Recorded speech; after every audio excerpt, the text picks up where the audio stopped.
الحمد لله الذي هدانا للإسلام وجعلنا من خير أمة أخرجت للأنام تأمر بالمعروف وتنهى عن الآثام. وأشهد أن لا إله إلا الله وحده لا شريك له الملك العلام، وأشهد أن محمدا عبده ورسوله عليه من ربنا أفضل الصلوات وأتم السلام، وعلى آله وأصحابه البررة الكرام ومن على شرعه مستقام. عباد الله، للقصة أثر بليغ واختراق عظيم للنفس البشرية، فالنفس البشرية نفس شائكة معقدة متداخلة متقاطعة.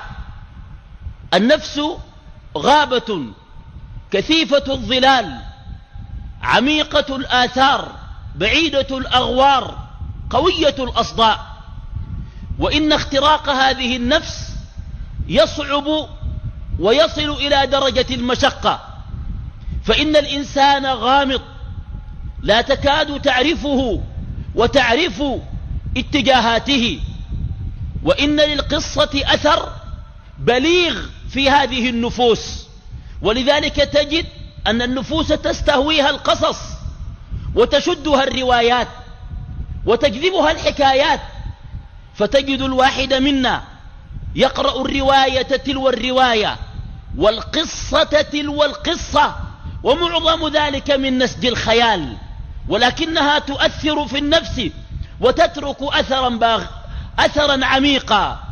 نعم، لذلك نجد أن أعظم القصص تأثيرا في النفس البشرية وتغلغلا في دواخلها القصة من القرآن، ولذلك جاء القرآن يحوي القصص الكثير.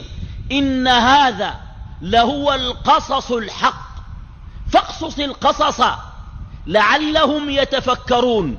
لقد كان في قصصهم عبرة لأولي الألباب ما كان حديثا يفترى، ولكن تصديق الذي بين يديه وتفصيل كل شيء وهدى ورحمة لقوم يؤمنون. نحن نقص عليك أحسن القصص بما أوحينا إليك هذا القرآن، وإن كنت من قبله لمن الغافلين. وأعظم القصص قصص القرآن، لأنه الكتاب العظيم والمنهج القويم والذكر الحكيم والصراط المستقيم الذي أراده الله عز وجل للناس. إن الإحاطة بمكنونات النفس، وإن اختراق أوتارها، وإن التغلغل في دواخلها لا يكون ولا يقدر على ذلك إلا بارئ النفس وفاطرها ومبدئها ومعيدها رب العالمين. ولذلك كان القرآن يقف مع هذه الحقيقة العظيمة، حقيقة أن النفس البشرية تحتاج إلى من يخترقها، فجاء القرآن مواعظ ودروس وعبر وأحكام وتوحيدا واضحة، وأحيانا يحوي كل هذه المعاني في قصة من قصص كثير قصها القرآن. قصص الأنبياء، قصة ابني آدم بالحق إذ قربا قربانا، قصة أصحاب الجنة، قصة ذي القرنين، قصة الخضر مع موسى. في القصة لها منزلة من النفوس ولها مكانة في العقول. بالقصة تظهر المواقف وتتصحح المعلومات ويقوم السلوك وتتجلى الحقائق. بالقصة تبنى الأمم ويتربى الناس. نعم، كل هذا في هذه القصة الصغيرة. والقصة في القرآن من مميزاتها وخصائصها أنها تنفذ إلى الحقائق مباشرة، تترك الرتوش، الزمان والمكان والأشكال والألوان، تلج مباشرة لحقيقة القصة. هل قرأت قصة موسى مع الفرعون؟ هل قرأت قصة موسى مع بني إسرائيل؟ هل قرأت قصة موسى في مدين؟ هل قرأت قصة مريم؟ قصص ما بعده قصص. القصة في القرآن لا تمل. إنك لتقرأ الرواية التي يكتبها شكسبير أو تكتبها أجاسة كريستي أو يكتبها طه حسين أو يكتبها كتاب ورواة يمتلكون ناصية اللغة ولهم الخيال الخصب. تقرأ القصة فتشدك وتجذبك وتعيش فيها، ولكن إذا أعيدت القصة ثانية سرعان ما تمل هذه القصة وتقول أنا أعرفها وأعرف نهاياتها وأعرف أبطالها وأعرف. القصة في القرآن لا تمل. عنوان الخطبة قصة عجيبة، بس ده عنوان الخطبة، قصة عجيبة. ما هي القصة العجيبة؟ قصة نقرأها في كل جمعة ولا نملها. قصة حقيقية ليست من نسج خيال، وقعت في يوم من الأيام في بقعة ما على ظهر البسيطة. وقعت القصة وأبطالها معلومون لم تذكر أسماؤهم في القصة، لأن القرآن لا يدخل في التفاصيل. القرآن ينفذ إلى الجوهر والحقائق بصورة مباشرة، والناس يعرفون من خلال المصادر الأخرى كالتاريخ وغيره، يعرفون ما حوت هذه القصة. إنها قصة بليغة جدا، عظيمة في صياغها، في مضامينها، في دروسها، في عبرها، في مقاصدها، في نهاياتها. قصة فيها ما هو خارق للعادة البشرية والإنسانية. يقول الله عز وجل في محكم التنزيل: أم حسبت أن أصحاب الكهف والرقيم كانوا من آياتنا عجبا. لو أعجبتك القصة ورأيتها عجيبة فإن الله في كونه وفي خلقه وفي سننه ما هو أعجب من ذلك. نحن نقص عليك نبأهم بالحق. قصة نبأهم بالحق، إنهم فتية آمنوا بربهم وزدناهم هدى. وهذه القصة نقرأها كل جمعة. من منكم من لها؟ كل يوم نكتشف في القرآن وفي قصصه أسرارا وحكما. أما قصة فلان وفلان تموت قبل موت أصحابها وتموت بموت أصحابها. أما قصص القرآن فقصص حي يبقى إلى يوم الدين، مع ما فيها من المضامين والمعاني والدروس والعبر والمقاصد والمواقف. من أين نبدأ القصة؟ نبدأها من الرقيم. أم حسبت أن أصحاب الكهف، وقد سميت السورة التي نقرأها كل جمعة، ولعل بعضكم قبل قليل كان يقرأ في هذه السورة. سميت السورة بسورة الكهف لهؤلاء الفتية الذين ذهبوا في زمان غابر وكان لهم من المواقف ما لهم. أم حسبت أن أصحاب الكهف والرقيم كانوا من آياتنا عجبا. الرقيم قال ابن عباس اسم الوادي الذي كانوا فيه، وقال ابن عباس وادي الرقيم بالقرب من أيلة. أيلة إلى جهة الشمال من الأردن، الميناء الأردني الذي على البحر الأحمر على ذلك. وجاء عند أهل السير أنها بمنطقة اسمها الزوزاء. وقيل أن الرقيم اسم القرية كما أفاده كعب الأحبار.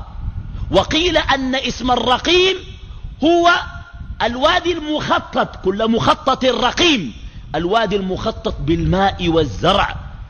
وقال مجاهد الرقيم اللوح الذي رقمت، أي كتبت وخطت فيه أسماؤهم. ومن ذلك قوله تعالى في كتاب مرقوم. المرقوم وفلان رقم لا يمكن أن نتجاوزه. والرقم في الحساب والرياضيات الرقم الذي ينال حيزا ومساحة وله معنى. أم حسبت أن أصحاب الكهف والرقيم كانوا من آياتنا عجبا. أهل السير على أنهم كانوا بعد زمان عيسى عليه السلام في عهد ملك كافر يسمى دقيانوس، واتفق جميع أهل السير على أنه في عهد دقيانوس، وكان يحكم منطقة تسمى ترجانة وأبادة، وذلك سنة 106 ميلادية، قوم يسمون بالأنباط. بعض أهل السير يقول هم قبل زمان موسى، لأن اليهود في المدينة أرسلوا إلى أهل مكة، وسورة الكهف مكية، يسألون عن فتية ذهبوا في الزمان الغابر، فجاء القرآن بقوله أم حسبت أن أصحاب الكهف والرقيم كانوا من آياتنا عجبا.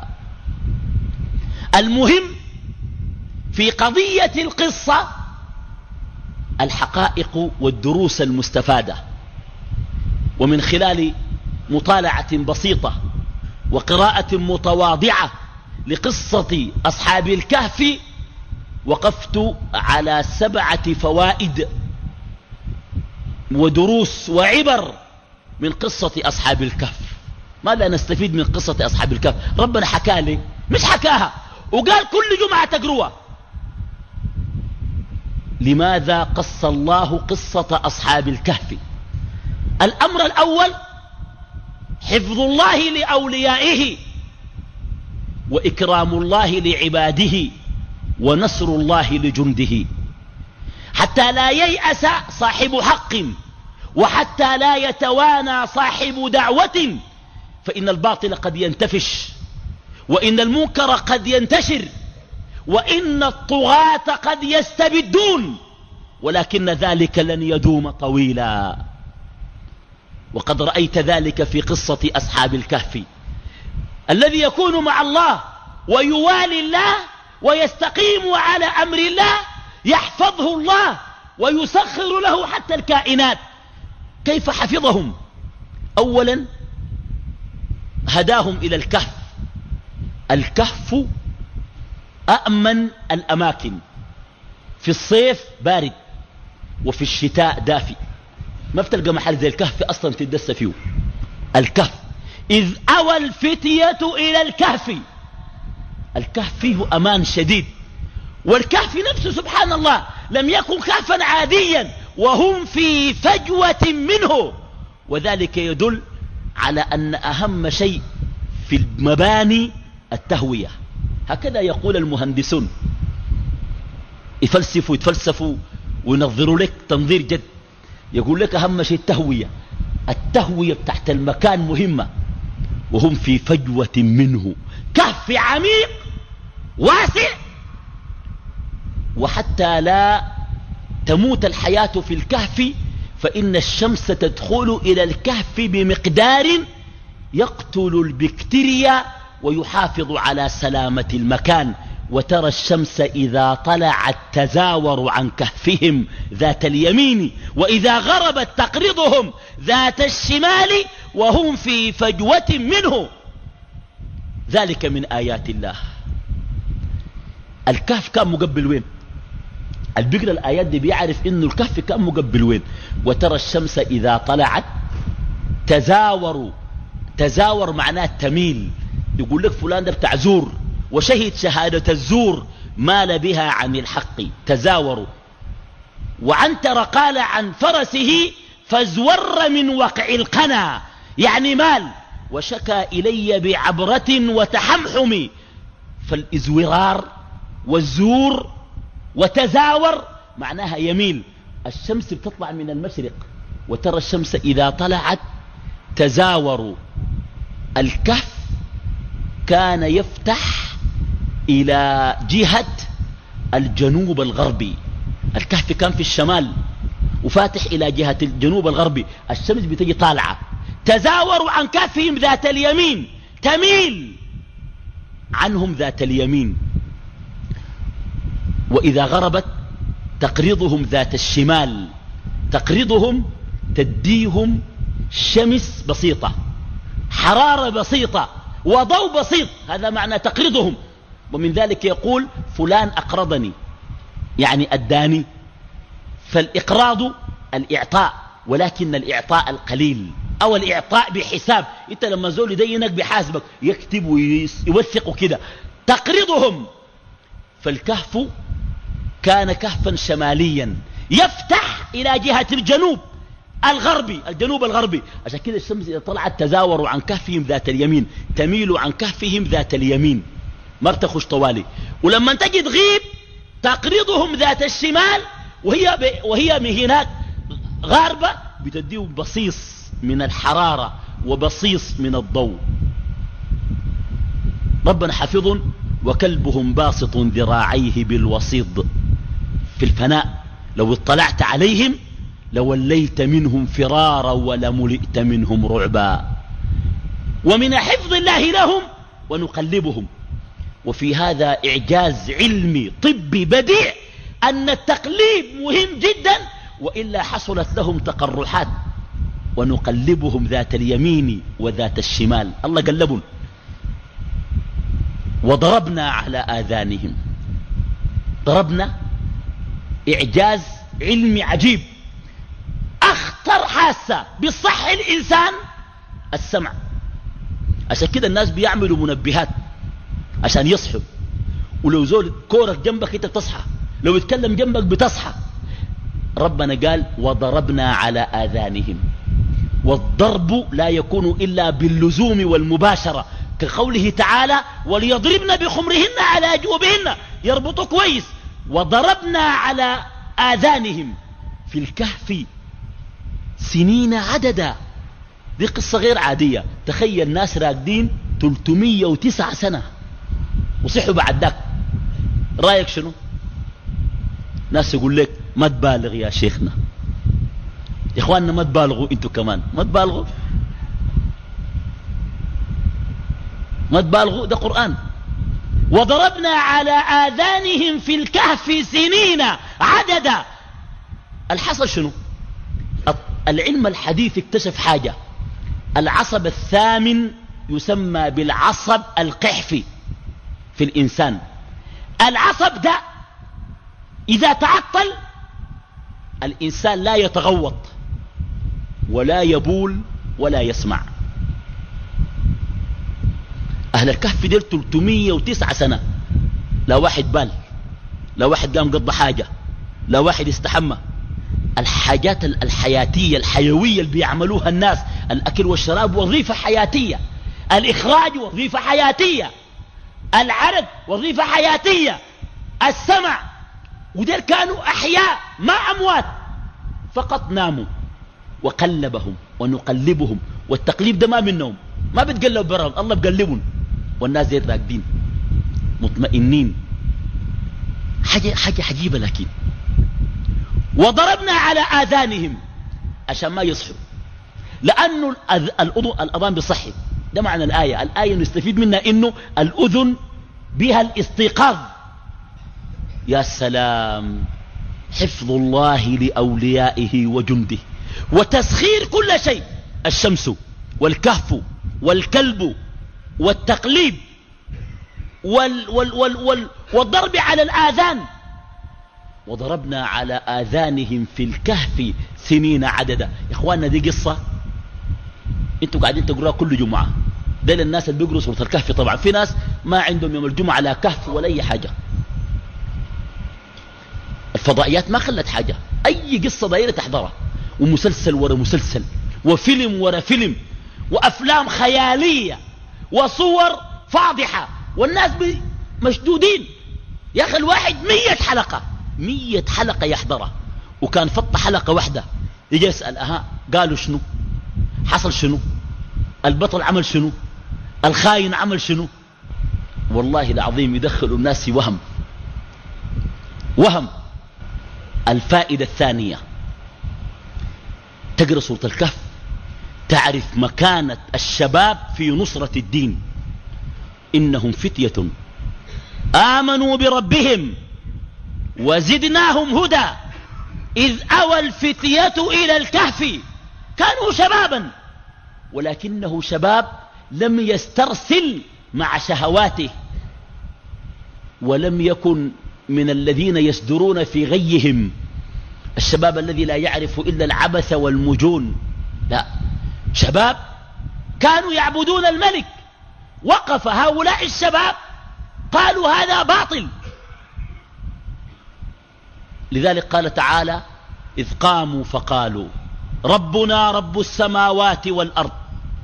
أعظم شيء في قصة أصحاب الكهف أن العقيدة مهمة. لماذا خرج الشباب وفارقوا أوطانهم؟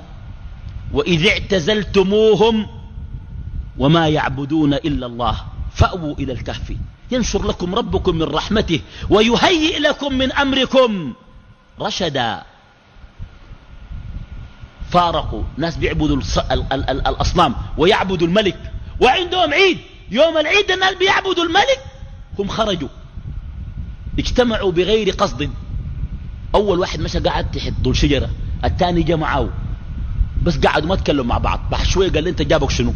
تناقشوا فعرفوا أنهم فروا من هذا الدين الباطل ومن هذه العقيدة الفاسدة ومن عبادة غير الله.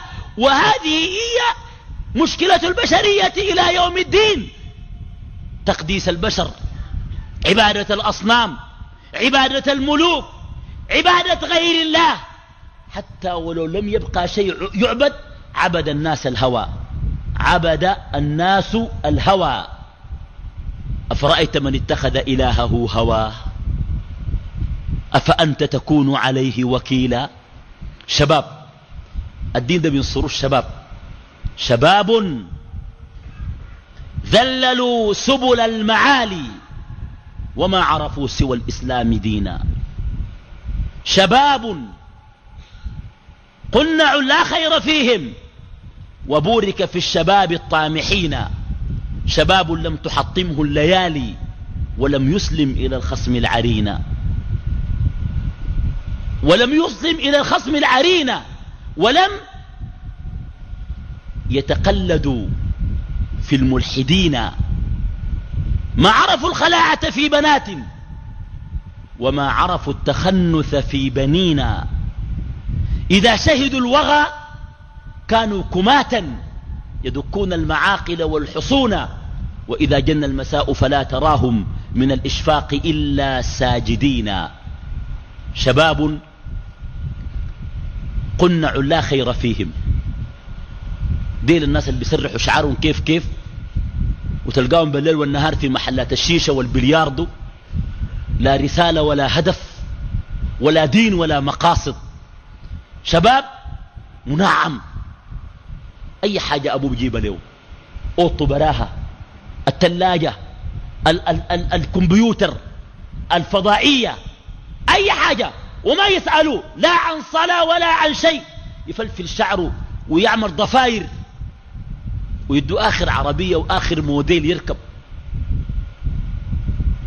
وما عرفوا الأغاني مائعات ولكن العلا صيغت لحونا. وما عرفوا الأغاني مائعات ولكن العلا صيغت لحونا. ربنا جاب قال فتية ليه؟ عشان الشباب يتحرك، يعرفوا إنه في ناس قبل كده في زمن خالفوا أمة وصادموا مجتمع ووقفوا ضد طاغية ووقفوا ضد حاكم ظالم وضد ملك كافر، وفارقوا الأوطان وخرجوا من الأهل والعشيرة وفارقوا كل شيء، وأرشدهم الله وألهمهم بالكهف فدخلوا في الكهف. فأووا إلى الكهف ينشر لكم ربكم من رحمته ويهيئ لكم من أمركم مرفقا. ثم ثالثا استفدنا من قصة أصحاب الكهف فائدة عظيمة، أن الدين لا يقوم ولا ينهض إلا بالمواقف والتضحيات، وأن الأمم لا تتقدم إلا بالأعمال والبطولات. والله فعلا تضحية كبيرة، تركوا المال، تركوا العيال، تركوا كل شيء ونزلوا هذا الوادي. وفي هذا الوادي يوجد كهف عظيم، دخلوا في هذا الكهف يخافون، ومعهم كلب جالس في الفناء، كلب عجيب. وهؤلاء الفتية تحسبهم أيقاظا وهم رقود، مفتحين، تشوفوا انت تقول صاحين والله، لكن ده إعجاز. إعجاز لعلم التشريح. حقوا علماء التشريح يعرفوا اللي بيخلي زول راقد كده مفتح وروحه ما مرقت وبيتحرك، لكن تتعطل وظائفه الحياتية والحيوية. إعجاز عجيب. هذه كرامة من كرامات الأولياء، وهذا حفظ الله لجنده. رابعا، استفدت من قصة أصحاب الكهف فائدة عظيمة، أن العاقبة للمتقين. ثم بعثناهم لنعلم أي الحزبين أحصى لما لبثوا أمدا. الملك أم هؤلاء الفتية لأنهم لما استيقظوا قالوا فابعثوا أحدكم بورقكم هذه إلى المدينة فلينظر أيها أزكى طعاما وليأتكم برزق منه وليتلطف ولا يشعرن بكم أحدا. إنهم إن يظهروا عليكم ما زالوا في اعتقادهم أنهم قالوا لبثنا يوما أو بعض يوم، ما زالوا في اعتقادهم أن الملك الكافر مهيمن على مجريات الأمور، وأن الطغيان ما زال مستبدا، وأن الباطل ما زال منتفشا. فقالوا إنهم إن يظهروا عليكم يرجموكم أو يعيدوكم في ملتهم ولن تفلحوا إذن أبدا. أخذ الورقة العملة، يعني مش ورقة، ما ورقة. فابعثوا أحدكم بورقكم، ورقكم يعني عملة، ممكن تكون حديد. دخل السوق، الناس استغربوا، قالوا أنت جاي من وين أزول؟ قال لنا أخواننا ادوني، أنا دا اشتري بحقي. كلوا بعض، تعال شوف، لقوا أنها من زمن الملك دقيانوس، ساقوهم لحد ما وصلوا لملكهم، هم خايفين. وإذا بالملك صار مؤمنا موحدا. 309 سنة الناس دي الفدرق ده، والله شيء عجيب. والعاقبة للمتقين. ثم بعثناهم لنعلم أي الحزبين الحق والباطل. دي أحزاب، أولئك حزب الله، ألا إن حزب الله هم الغالبون. وأولئك وذلك الجمع إلى يوم القيامة هم حزب الشيطان. وده صراع البشرية بالمناسبة، إبليس وآدم. آدم يمثل الخير وإبليس يمثل الشر، ولإبليس جنده استحوذ عليهم الشيطان فأنساهم ذكر الله. إن حزب الشيطان هم الخاسرون. الشيطان عنده حزب، ممكن يكونوا 100 حزب كلهم ينضووا تحت حزب الشيطان. والأحزاب جاية الآن، سجلوا ما عارف كم حزب، ما عارف قالوا للانتخابات، كل 5 نفر ما عندهم موضوع يقول لك نسجل حزب. قال يا أخي ضيعتونا وضيعتوا الأمة يا أخي. الأحزاب دي أصلا غير مقنعة. لنعلم أي الحزبين أحصى لما لبثوا أمدا. الغلبة والعاقبة للمتقين. ولقد كتبنا في الزبور من بعد الذكر أن الأرض يرثها عبادي الصالحون وكذلك إنا نحن نزلنا الذكر وإنا له لحافظون. الغلبة لأهل الحق أصلا مهما كان. عشان كده العالم ده الآن أمريكا مهيمنة والإعلام والباطل ده لسه. الدجال لسه ما جاء، المسيح الدجال ما جاء لسه. المسيح الدجال كان جاي يسوي شنو؟ المسيح الدجال سيجوب العالم قرية قرية ومدينة مدينة ويحتلها ويظهر الكفرة والمجرمين فيها ويهيمن على الدنيا. هو الدجال لسه ما جاء، ولكن تالله ما الطغيان يوقف دعوة. وفي التاريخ بر يميني ضع يدي في القيد ألهب أضلعي بالصوت ضع عنقي على السكين لن تستطيع حصار فكري ساعة أو نزع إيماني ونور يقيني. النور في قلبي وقلبي في يدي ربي هو ناصري ومعيني، سأعيش معتصما بحبل عقيدتي وأموت مبتسما ليحيا ديني. والعاقبة للمتقين. الفائدة الأولى حفظ الله لأوليائه، والثانية مكانة الشباب في نصرة الدين وإعلاء القيم والمبادئ والانتصار للرسالات السماوية والوقوف إلى جانب الحق والفضيلة. ثالثا مما استفدناه أن الدين لا يقوم إلا بتضحيات ولا ينهض إلا ببطولات. ومما استفدناه العاقبة للمتقين. ومما استفدناه أن القيامة حق وأن البعث والنشور حق. ثم بعثناهم ليتساءلوا بينهم، قال قائل منهم كم لبثتم؟ قالوا لبثنا يوما أو بعض يوم. قالوا فابعثوا أحدكم بورقكم هذه إلى المدينة فلينظر أيها أزكى طعاما وليأتكم برزق منه وليتلطف ولا يشعرن بكم أحدا. ثم بعثناهم كما بعث الله أصحاب الكهف سيبعث الناس. لذلك قال سبحانه وتعالى في آيات الكهف وفي صياغ فوائدها وعبرها، قال لتعلموا أن وعد الله حق وأن الساعة لا ريب فيها إذ يتنازعون بينهم أمرهم. أن الساعة لا ريب فيها. البقر قصة الحكف ناس الله رقدون 300 سنة ولا ماتوا ولا حاجة، وهم أحياء وصحاون تاني. بيبعث الموتى. سادسا الفائدة السادسة، هذه فائدة عجيبة يا إخواننا. قريت القرآن من أوله إلى آخره، عدد كلمات وآيات القرآن، نص القرآن، وسط المصحف، القرآن كله من أوله إلى آخره نصه. وليتلطف ولا يشعرن بكم أحدا.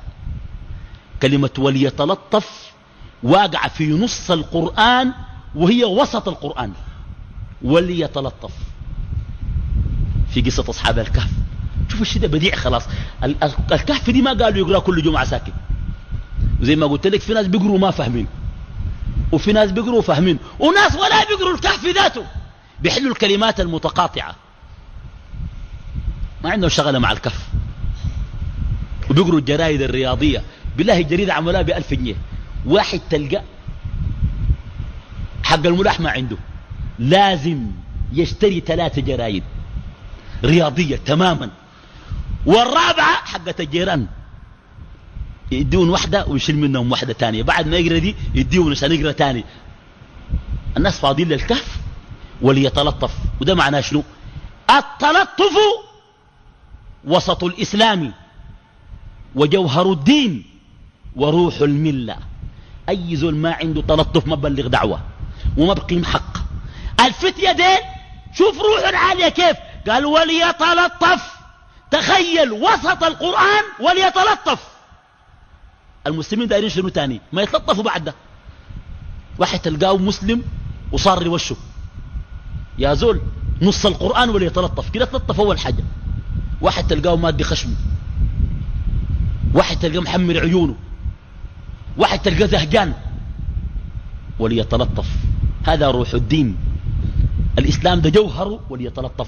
أما رأيت أن كلمة وليتلطف في وسط القرآن؟ أسأل الله جل وعلا أن ينفعني وإياكم بالقرآن العظيم وما فيه من الآيات والحكم والقصص والذكر الحكيم، إنه ولي ذلك والقادر عليه. وصلى اللهم وسلم وبارك وأنعم على عبده ورسوله محمد صلى الله عليه وسلم.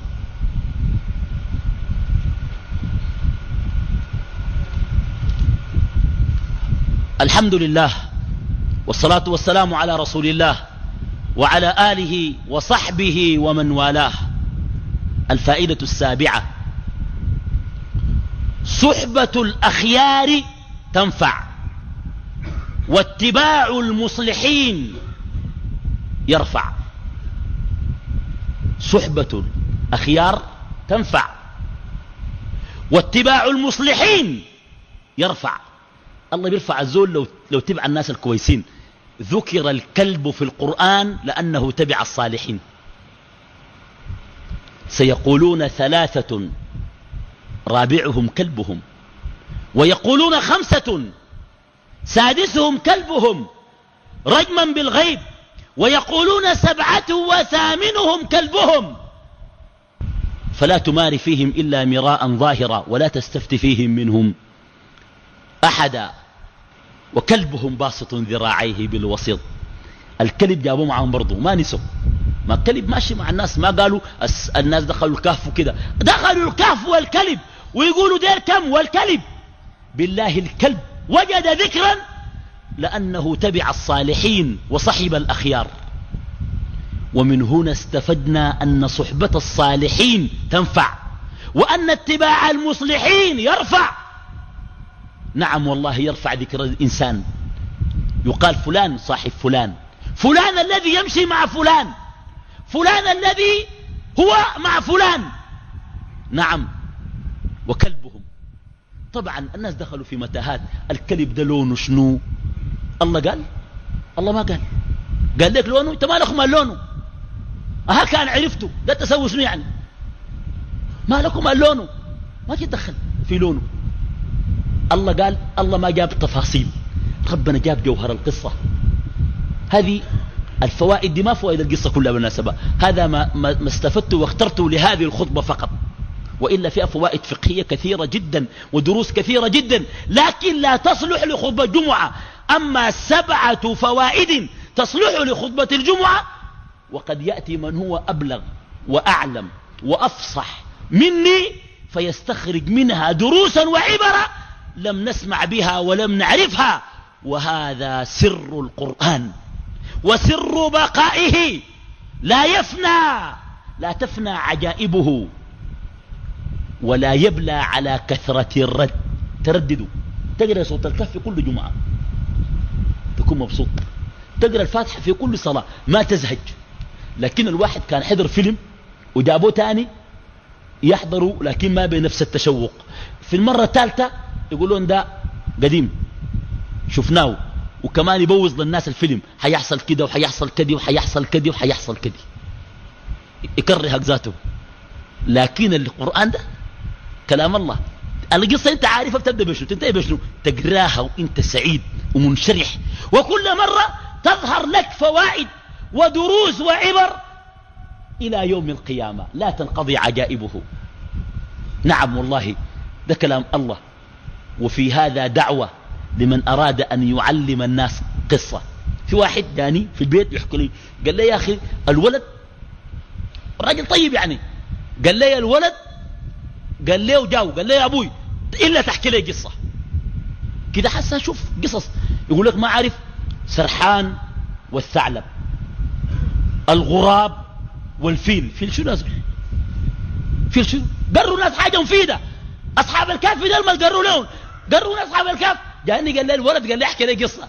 الأبو قال لي والله ما لقيت قصة. قال لي قمت حكيت له قصة الغراب والثعلب. قلت له قصة الغراب والثعلب شنو؟ قال لي في غراب شال له جبنة وطلع فوق راس الشجرة، والثعلب داري يقلع منه. قام قال له يا غراب صوتك جميل، ده الثعلب غني لينا. الغراب صدق، الغراب العوير صدق انه صوته سبح، قال غنى. اول ما فتح خشمه الجبنه وقعت، الثعلب شاله وقام جاري. قلت له حسا علمته التحايل ولا شنو يعني ولدك ده؟ علمته الغش يعني؟ الفائده اللي استفادها من القصه شنو؟ لكن تعال شوف الفوائد دي، يعلم انه في قيامه، وانه الحق بينتصر في الاخر، وانه الله قوي، وانه ربنا بيحفظ جنده واولياءه، وانه قصص في ان هذا لهو القصص الحق. الله قال كده، القرآن فيه قصص، وهذه القصص تخترق النفوس. سورة الكهف بالذات تبدأ بقصة الفتية والكهف، تجي تدخل لقصة صاحب الجنة الذي قال قصة إبليس مع آدم وسجوده. تجي بعد ذلك تحكي لك قصة ودي عظم سورة الكهف. تحكي لك قصة الرجل المتكبر والإنسان البسيط. قال أنا أفضل منك وأنا أحسن منك مالا وأعز نفرا، ودخل جنته وهو ظالم لنفسه. قال ما أظن أن تبيد هذه أبدا وما أظن الساعة قائمة ولئن رددت إلى ربي. دي القصة الثالثة.